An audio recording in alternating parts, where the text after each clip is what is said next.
3 صحابہ کا جنگ تبوک میں میرے آقا جا رہے تھے تو اعلان فرما دیا کہ سارے لوگ چلیں، سب کے اوپر حکم تھا۔ یہ جنگ تبوک کیا ہے؟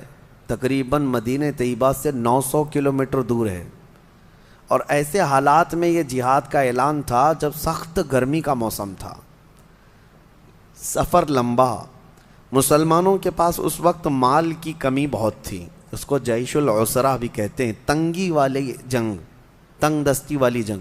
ایسے میں امتحان تھا سب کا، سب تو چل پڑے۔ نبی پاک صلی اللہ علیہ وسلم مدینے سے رخصت ہوئے، 3 صحابہ مدینے میں پیچھے رہ گئے۔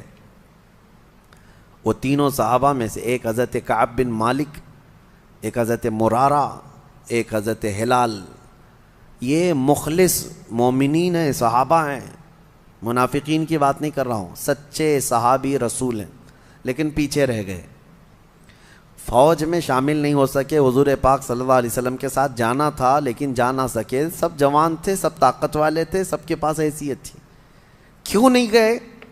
دیکھیں، جہاد میں نہ جانے کے لیے کچھ عذر ہے، یا سخت بڑھاپا ہے، یا معذوری ہے، بیماری ہے، تو اس کو مستثنی ہے، اس کے لیے ایکسیپشن ہے، لیکن جس کے پاس کوئی عذر نہیں تھا وہ گھر میں بیٹھا رہا۔ یہ 3 صحابہ ایسے تھے، ان کے پاس عذر تو نہیں تھا لیکن غفلت میں نہیں گئے۔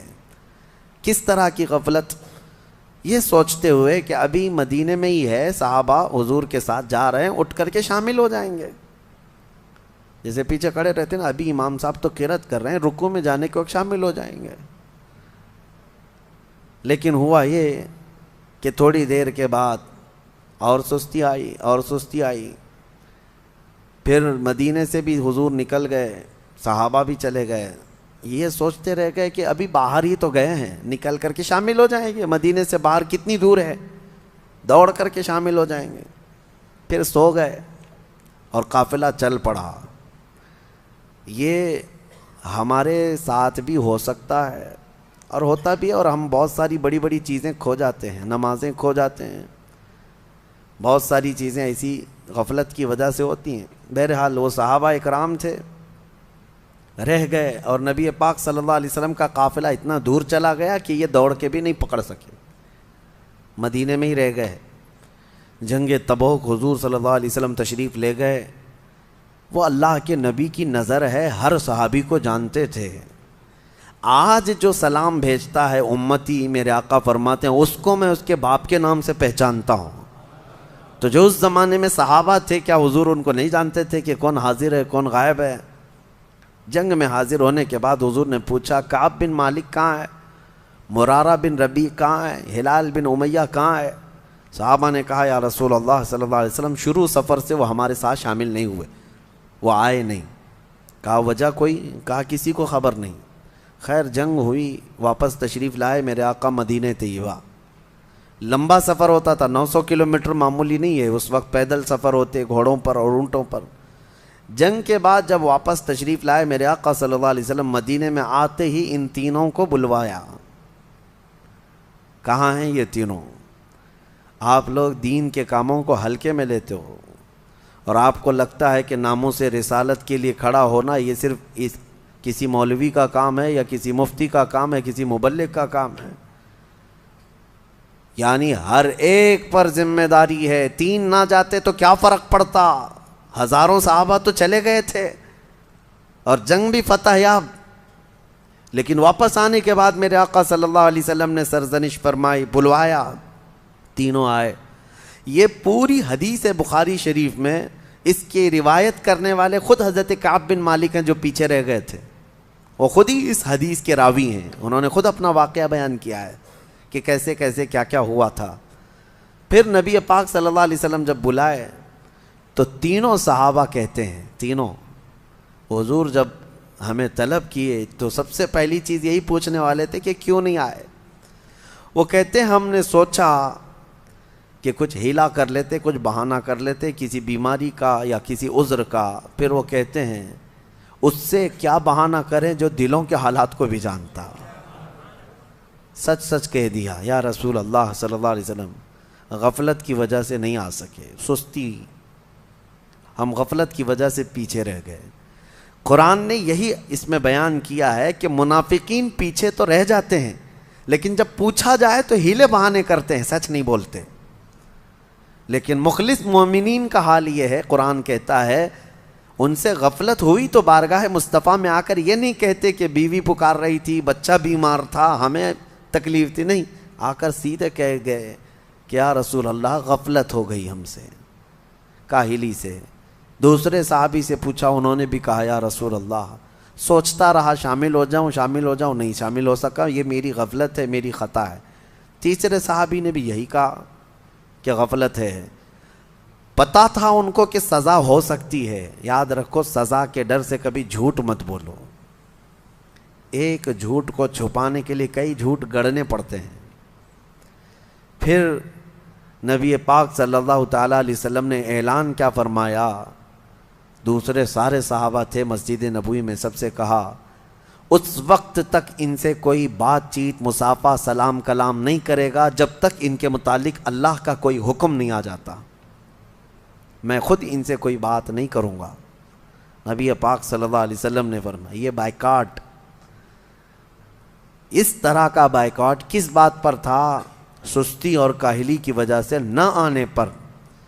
آج لوگ ہزاروں ہیلے بہانے تلاش کر رہے ہیں میرے مصطفیٰ کے نام پر کھڑے ہونے کے لیے، اور وہ بھی لولے لنگڑے بہانے ہیں. ایسی آج کسی کی نوبت نہیں آئی ہے کہ اس کی گردن پر تلوار رکھ دی گئی ہو کہ اگر حق بولے گا تو کاٹ دی جائے گی. نہیں ہے. اگر ایسا ہوتا تو آپ کا یہ کم ظرف آدمی اور کم علم آدمی اتنا نہیں چیخ رہا ہوتا، اتنا نہیں چلا رہا ہوتا. ہم جتنا بول رہے ہیں الحمدللہ ہم جانتے ہیں اللہ اور اس کے رسول کی رضا کے لیے بولتے ہیں. جب تک اللہ نے آزادی عطا کی ہے حق بات بولتے رہو. اور سب سے بہترین اور افضل جہاد یہی ہے، ظالم بادشاہ کے آگے حق کلمہ بیان کرنا. آج نہ جانے کتنے ہیلے بہانے ہیں، کتنے بہانے ہیں. مجھے پتا ہے 1-2 سال پہلے پتہ نہیں کیا کیا چیزیں پیش کر دی گئی تھی ہمارے خلاف. ہم نے صرف اتنا کہا تھا ناموس رسالت کے لیے ہر مسلمان کھڑا رہے گا، میرے آقا کی عزت کی بات ہے. تو کچھ لوگوں نے یہ بتایا کہ حالات ایسے بگڑے ہوئے ہیں، آپ پوری قوم کو آگ میں جھونک رہے ہیں، امت کو تکلیف میں ڈالنا یہ کہاں سے جائز ہے؟ میاں حق بات کے حصول کے لیے تکلیف میں جانا ہی پڑے گا. نبی پاک صلی اللہ تعالیٰ علیہ وسلم کو بھی کیا تم الزام لگاؤ گے کہ جب ان کے پاس کچھ مال تھا ہی نہیں، تلواریں نہیں تھی، ہتھیار نہیں تھے، 313 نہتے صحابہ کو لے کر بدر میں کیوں چلے گئے؟ کوئی سوال کرے گا؟ جان جوخم میں کیوں ڈال دیا؟ حق بات کے حصول کے لیے قربانیاں دینی پڑتی ہیں. تمہیں صرف اور صرف اپنے اسباب پر بھروسہ ہوتا ہے. نادانوں اٹھو، کھڑے ہو جاؤ. اللہ کے اعلان کا بھی کوئی مطلب سمجھتے ہو کہ نہیں؟ کہ اللہ نے قرآن میں فرمایا کان حقا علینا نصر المؤمنین. کھڑے ہو جاؤ، ایمان والوں کی مدد کرنا اللہ فرماتا ہے میرے اوپر لازم ہے، میں نے اپنی شان کے لیے لازم کر لیا ہے. اللہ تعالیٰ اپنے لیے فرما رہا ہے ہم نے لازم کر لیا ہے اپنے اوپر، ایمان والوں کی مدد کریں گے. اس پر کسی کا یقین نہیں. لولے لنگڑے بہانے اس طرح کے یاد رکھو. اس کے لیے میں بات کر رہا ہوں جس کے سامنے تمہیں قیامت کے دن کھڑا ہونا ہے. اسی کی شفاعت کے طلبگار رہو گے. کہاں جاؤ گے منہ چھپا کر؟ ان سے جو منہ پھراؤ گے تو کہاں جاؤ گے؟ وہاں تو قیامت کے دن ہر نبی یہ کہے گا آج ہمارا نہیں ہے معاملہ، جاؤ محمد رسول اللہ کے پاس. ان کے لیے میں آج بات کر رہا ہوں جن کے سامنے تمہیں کھڑا ہونا ہے. مجھے پتا ہے ہماری یہ بات دور دور تک جائے گی اور پہنچے گی. ایک بات میں بتاؤں، جب حالات میرے مصطفیٰ کریم صلی اللہ علیہ وسلم کی عزت کے خلاف پھیل جائیں، اس وقت اگر کوئی عالم خاموش رہتا ہے تو فرمایا گیا وہ گونگا شیطان ہے. وہ گونگا شیطان ہے. اللہ تعالیٰ نے اسے منصب دیا. لوگ میرے عزیزو ہمارے پاس اتنی طاقت ہے کہ ممبر ہے، زبان ہے اور تبلیغ کا میدان ہے. ہم بول تو سکتے ہیں، کسی کو سختی کے ساتھ اس کی گردن نہیں پکڑ سکتے تو بول تو سکتے ہیں. اویئرنس لانا اسی کا نام ہے. اور الحمدللہ ہم نے دیکھا ہے، میں یہ نہیں کہتا میری وجہ سے، لیکن چند اعلانات کی وجہ سے ہم نے لاکھوں نوجوانوں کو جذبے جوان ہوتے ہوئے دیکھا ہے. وہ جہاں ہیں ان کے دلوں میں عشق رسول دھڑکتا ہے۔ اسی لیے میں آج یہ کہتا ہوں، وہ 3 صحابہ کو دیکھو، جنگ تبوک میں نہیں گئے، حضور نے ان کا کلی طور پر بائیکاٹ کا اعلان کیا کہ ان سے نہ کوئی سلام کرے گا، نہ مصافحہ کرے گا، نہ کوئی بات چیت کرے گا۔ 40 دن گزر گئے، وہ آتے تھے مسجد میں نماز پڑھنے کے لیے، حضور ان کی طرف دیکھتے بھی نہیں تھے، ان سے کوئی ایک صحابی بھی بات نہیں کرتا تھا، حتیٰ کہ 40 دن کے بعد حضور نے دوسرا اعلان یہ فرمایا کہ ان کی بیویاں بھی ان کے ساتھ نہیں سوئیں گی۔ 10 دن اور گزر گئے، 50 دن گزر گئے۔ حضرت کعب بن مالک کہتے ہیں میں اتنا رویا تھا کہ مجھے زندگی اس سے زیادہ خطرناک کبھی نظر ہی نہیں آئی تھی۔ نہ کسی جنگ میں ڈرا تھا، نہ کسی بھیانک حالتوں میں خوفناک طریقے سے ڈرا تھا، کہیں بھی نہیں، لیکن یہ جو بائیکاٹ تھا یہ جان نکالنے والا تھا۔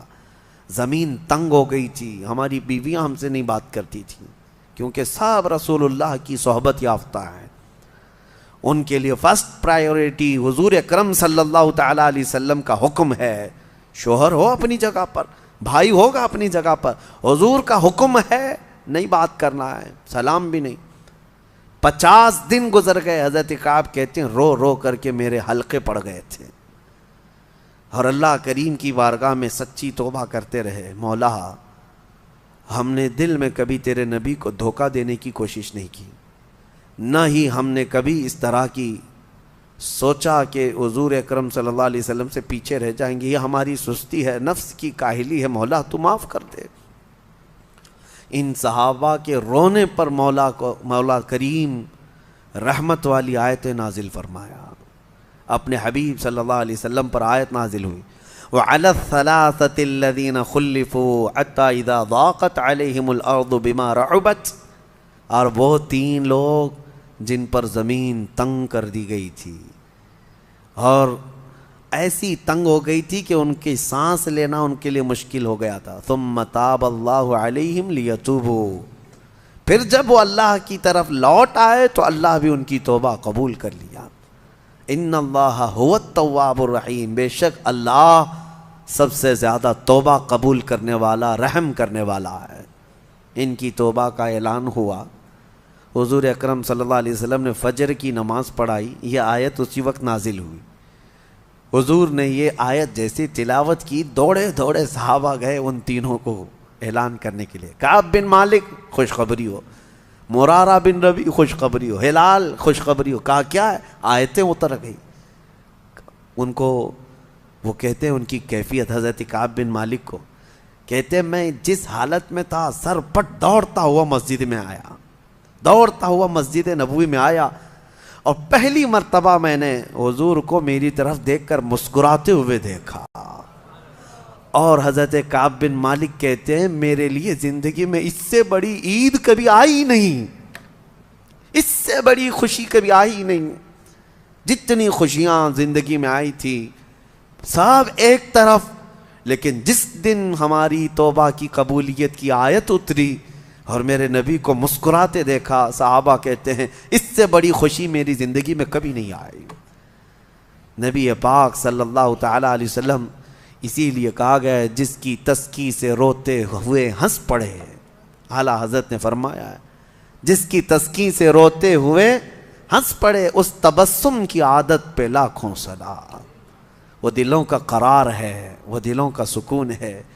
صحابہ اس کے لیے ہر اسٹرگل کرنے کو تیار رہے۔ انہوں نے یہ نہیں کہا کہ حضور نے بائیکاٹ کا اعلان کر دیا ہم خاندان میں کیسے رہیں گے، نہیں، وہ ہمیشہ یہ کہتے رہے یہ ہماری غلطیوں کی سزا ہے۔ 50 دن تک صبر کرنا معمولی بات نہیں، 2 مہینے کا عرصہ گزرنے کو آ گیا تھا، بیویاں نہیں بات کر رہی، بچے نہیں بات کر رہے، گھر والے نہیں بات کر رہے، پڑوسی نہیں مل رہے، صحابہ نہیں مصافحہ کر رہے، خود رسول اللہ نہیں دیکھ رہے ہماری طرف، پھر کیا حالت ہے؟ لیکن ان کے صبر کا اللہ تبارک و تعالیٰ نے ایسا صلہ دیا کہ توبہ قبول تو کر لی، لیکن ان کی توبہ کی قبولیت کو قرآن بنا کر کے قیامت تک کے لیے نازل کر دیا۔ اب قیامت تک مومنین تلاوت تو کرتے رہیں گے، لیکن ساتھ میں یہ بشارت بھی ان کی اس میں ساتھ رہے گی۔ 3 لوگ پیچھے تو رہ گئے تھے، لیکن اتنا روئے کہ اللہ نے ان کی شان میں قرآن میں آیتیں اتار دی۔